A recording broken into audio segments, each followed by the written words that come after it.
The enemy does not care if you say yes to Jesus as long as there's and.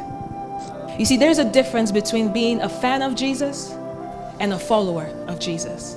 A fan, the moment things are not happening the way you expected, you out. And a fan is a fan of many things. A fan, they're their own idol. And whatever suits their interest, it's what they take a liking to. So you will notice when people say things like, man, I love Jesus, but they dabble in all kinds of things, you know why? They're fans. It's not a bad thing, it's an awareness thing.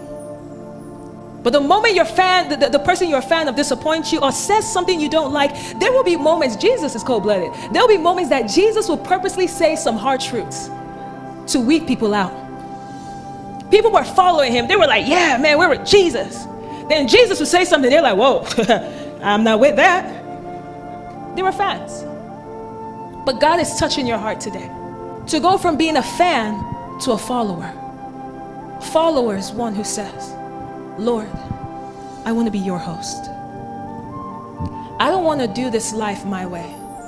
Because for all I know, this concept of doing life my way may be the biggest deception I'm living in. It is a distraction to who I truly am. And so I run to so many things, and you. You know, the enemy does not care if you say yes to Jesus as long as there's and. As long as there are commas. That is why you will notice there are certain nations that will have 1 million gods. How do you have 1 million gods?